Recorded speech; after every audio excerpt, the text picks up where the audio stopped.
اچھا، تو آج ہمارے سامنے ایک مختصر سا لیکن بہت گہرا متن ہے۔ یہ قرآن مجید کی ایک آیت کے بارے میں ہے۔ جی، سورہ رحمان کی۔ بالکل، سورہ رحمان کی وہ مشہور آیت فَبِأَيِّ آلَاءِ رَبِّكُمَا تُكَذِّبَانِ، جس کا مفہوم ہے کہ پھر تم اپنے رب کی کون کون سی نعمتوں کو جھٹلاؤ گے۔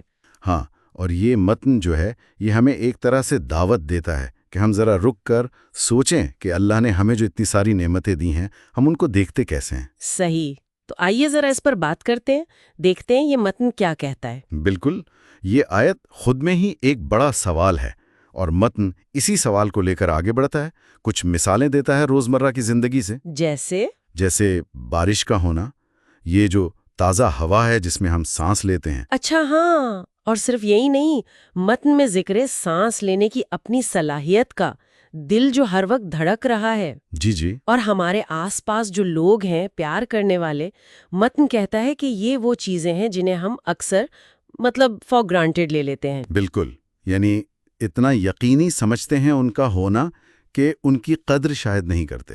صحیح، یہ بات مجھے ہمیشہ سوچنے پر مجبور کرتی ہے کہ ایسا کیوں ہے، ہم کیوں بھول جاتے ہیں؟ یہاں متن ایک آپ کہہ لیں انسانی نفسیات کا نقطہ اٹھاتا ہے۔ اچھا، کہ کیا ہم ان نعمتوں پر شکر کرتے ہیں جو موجود ہیں، یا ہماری توجہ بس ان چیزوں پر رہتی ہے جو نہیں ہیں، گلے شکوے زیادہ ہوتے ہیں۔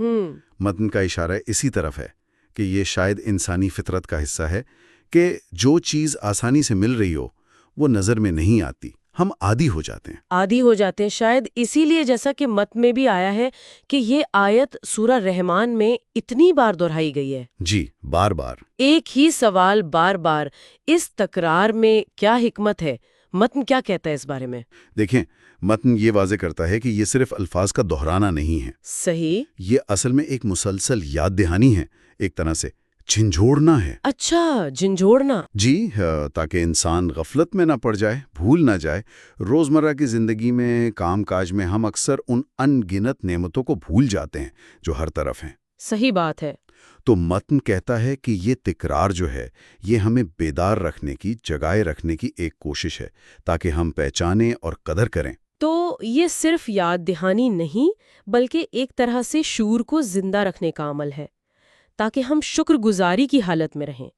یہ تو بہت گہری بات ہے۔ بالکل، اور یہی ہمیں متن کے آپ سمجھے مرکزی خیال تک لاتا ہے۔ یعنی یہ کہ اپنے ارد گرد جو نعمتیں ہیں، چھوٹی ہوں یا بڑی، ان کو پہچاننا، ان کو ماننا اور ان پر شکر ادا کرنا۔ صرف ایک مذہبی ذمہ داری کے طور پر نہیں، بلکہ ایک مثبت رویہ، ایک مثبت طرز زندگی اپنانے کی دعوت کے طور پر بھی۔ تو خلاصہ پھر یہی ہوا کہ ہمیں اپنی زندگی میں جو اچھی چیزیں ہیں ان پر زیادہ توجہ دینی چاہیے، چاہے وہ کتنی چھوٹی ہی کیوں نہ لگیں۔ جی بالکل، اور متن کے آخر میں ایک بہت ہی عملی، ایک پریکٹیکل سی بات بھی بتائی گئی ہے۔ وہ کیا؟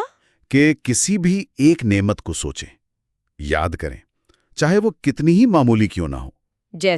جیسے شاید صبح کی چائے کا ایک کپ، یا صحت کے ساتھ گزرا ہوا ایک دن، اور بس دل سے الحمدللہ کہہ دیں۔ یہ سننے میں تو بہت سادہ سی بات لگتی ہے، لیکن متن کہتا ہے کہ اس چھوٹی سی مشق میں بڑی طاقت ہے۔ یہ ہمارے پورے زاویہ نگاہ کو بدل سکتی ہے۔ واقعی؟ یقیناً، یہ ہمیں مایوسی یا شکایت کی سوچ سے نکال کر مضبوط پہلوؤں کی طرف لا سکتی ہے، شکر کی طرف۔ جی، یہ واقعی غور طلب بات ہے۔ جی، اور یہاں ایک سوال ذہن میں آتا ہے جس پر شاید مزید سوچا جا سکتا ہے۔ کیا سوال؟ یہی کہ اگر ہم روزمرہ کی ان چھوٹی چھوٹی نعمتوں کو شعوری طور پر پہچاننا شروع کر دیں، ان پر شکر ادا کرنے کی عادت ڈالیں، تو یہ عادت ہماری زندگی کی جو بڑی مشکلیں ہیں، جو چیلنجز ہیں، ان کا سامنا کرنے کے انداز پر کیسے اثر انداز ہو سکتی ہے۔ یعنی کیا یہ ہمیں زیادہ مضبوط بنا سکتی ہے؟ یا زیادہ پر امید؟ یہ ایک سوچنے کی بات